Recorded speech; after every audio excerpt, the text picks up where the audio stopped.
Hello students, welcome to this 8th lecture of the oscillation. So we will see the next part of this oscillation chapter. So students, in the last lecture we have discussed about the amplitude, period and the frequency of the particle which performs the linear SHM.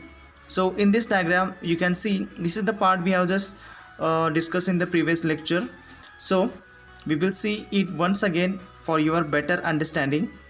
Now you can see the particle P which is performing linear SHM along the straight line Mn. So Mn is the straight line along which the particle P is performing oscillation.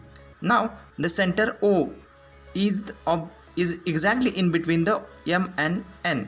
So O is the center of line Mn. Then means we can say that the point O is exactly mean position of this particle, means of the particle P which is performing the SHM. Now the displacement of the particle is given as, means as we all of us are aware about, the displacement is given by the equation x is equal to a sine of omega t plus phi. So this is the general equation we are using for the calculation of the displacement. Now the particle will have its maximum displacement when the sine omega t plus phi is equal to 1.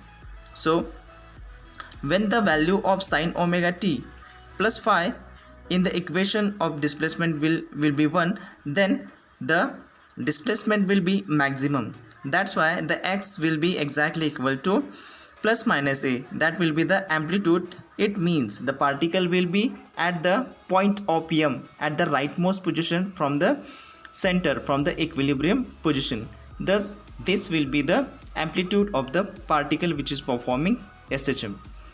Now as far as the definition of the amplitude is concerned, the maximum displacement of the particle performing SHM from its mean position is called as the SHM. So the maximum amplitude of the point P from the point O is called as the amplitude, and the amplitude is usually denoted by the capital letter A. Now we will see the second term which we have discussed in the previous video, which is the period. Now students, after that the second condition or the second part we have look after was the period of SHM. Now first of all we will see the definition of period. Now the period is defined as the time taken by the particle which performing SHM to complete the one oscillation. That is nothing but the period of the SHM. Means suppose that P is the point which is performing SHM, and the time taken by that particle to complete the one oscillation and come back to its mean position, that will be the one oscillation, and the time required for that process will be the period of that particle P which performing the linear SHM. Now for that particle, the displacement of the particle at time t is given by the x is equal to a sine of omega t plus phi. Now after time t, means at the value of small t which is t plus 2 pi by omega, the displacement will be given as, we will simply put the value of small t which is given above, the x is equal to a sine of omega into t plus 2 pi by omega plus phi we will put. Now simply now students, as we know that the value of sine 2 pi, that is sine 360 or the sine of 0, it will be 0. So the middle term will become 0. So thus remaining term will be x is equal to sine a sine of omega t plus phi will be the term which will remain. Now we will see the next term that we have discussed. Now this result means x is equal to a sine of omega t plus alpha the result shows that the particle is come back at the same position after the time t. Thus that means the particle completes one oscillation in time 2 pi by omega. Thus it can be shown that the small t is equal to capital T is equal to 2 pi by omega is the minimum time after which the particle repeats its oscillation. So thus the time period is nothing but 2 pi by omega. Now this omega may be given as the omega square is equal to k by m.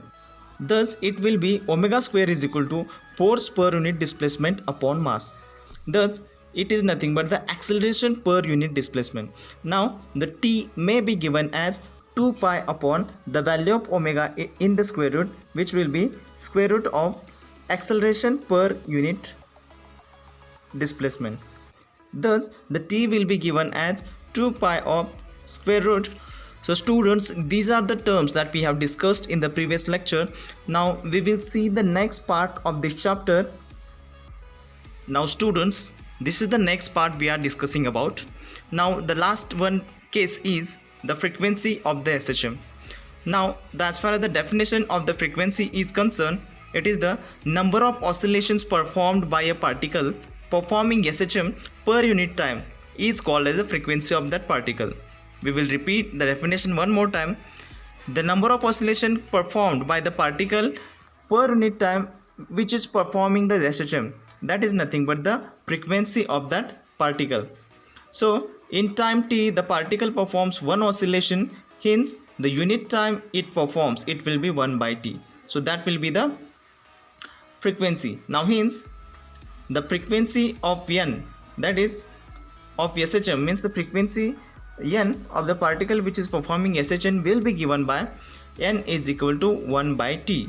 So say omega by 2 pi. Thus you can say the 1 by 2 pi into root of k by m. So this is nothing but the frequency of the particle performing SHM.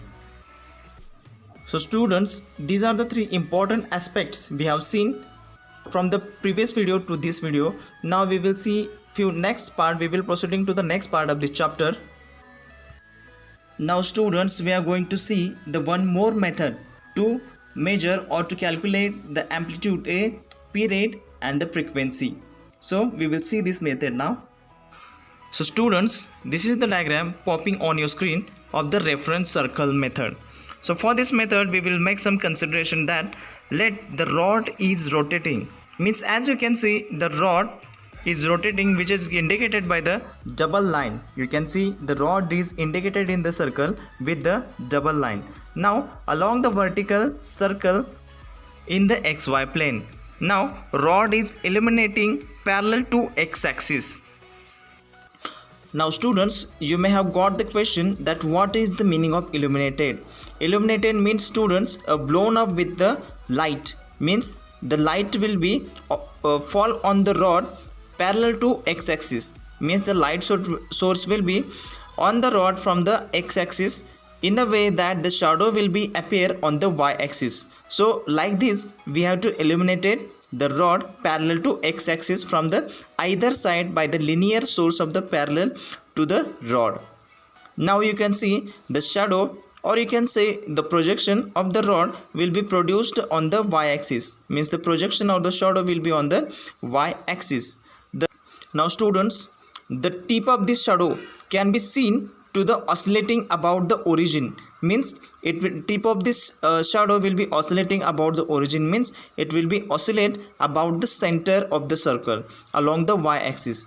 Thus you can see in the diagram the reference angle they have given the theta, and the shadow also they have given, you can see in the diagram. Thus we can conclude that we can prove that the motion of the tip of the projection is an SHM if the corresponding motion of the tip of the rod is a UCM. For this, now you may have got that the projection of the displacement you can get very easily from this arrangement, and the velocity also in what time of impact it has reached to the definite point, or it has lied between definite point, then you can calculate the velocity also and on any reference diameter and confirm that we get the corresponding quantities of the linear SHM. So we can calculate the corresponding quantities of the linear SHM. So this was all about the reference method. Now students, you will be seeing the diagram of the projection of UCM, means SHM as a projection of a UCM. So this is the diagram student. Now this diagram shows the anti-clockwise uniform circular motion. So the motion will be occur here in anti-clockwise manner. Thus the particle is P, which is performing anti-clockwise circular uniform circular motion with the center at the origin O. Now its angular position are decided with the reference OX, means its angular position will be decided with the reference of OX.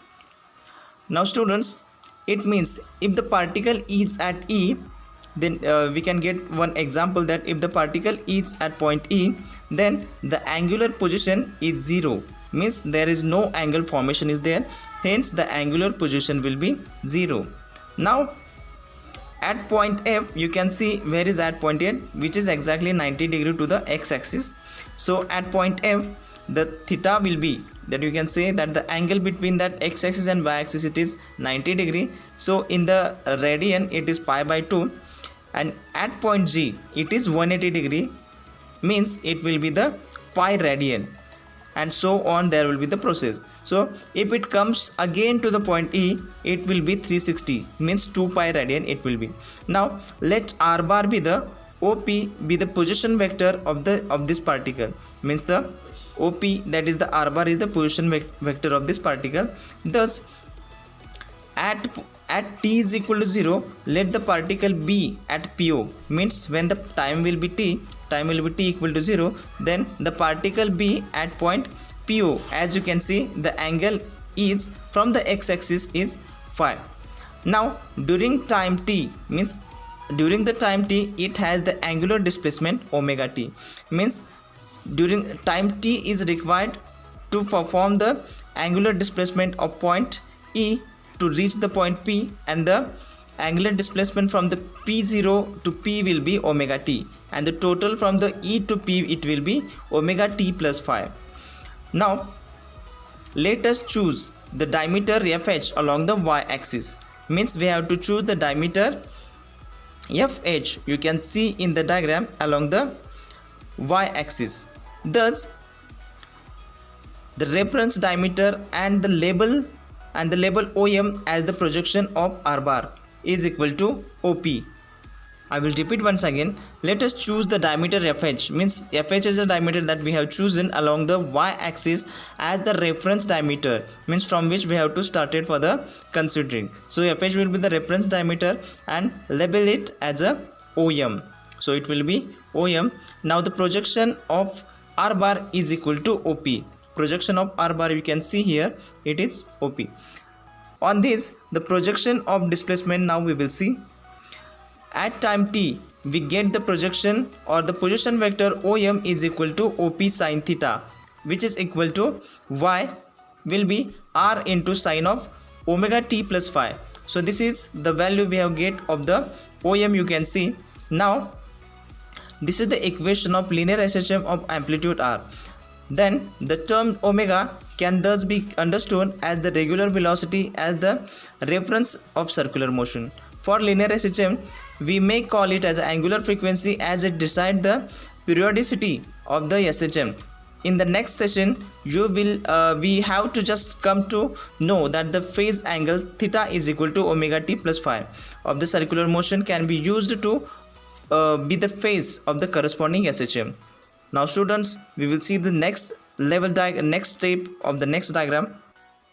Now students, you can see the projection of velocity.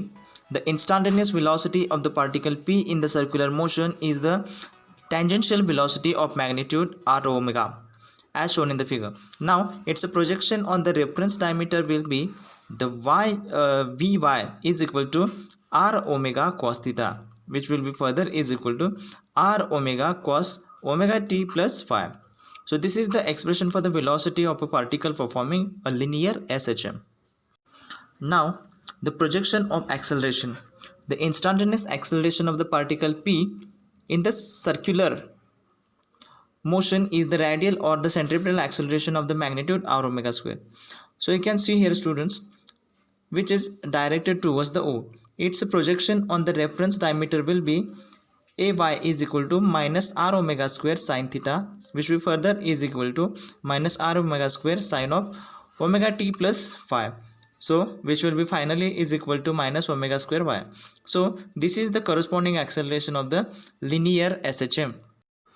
So students, this is what the concept we have learned, like a projection of a rotating rod, Then we have saw the SHM as projection of UCM, that is uniform circular motion. And the last part we have seen is the projection of velocity. So these are the part we have seen in this video. So these are the concept that we have covered in this video. So the next part of this oscillation chapter we will see in the next video. Thank you so much, students.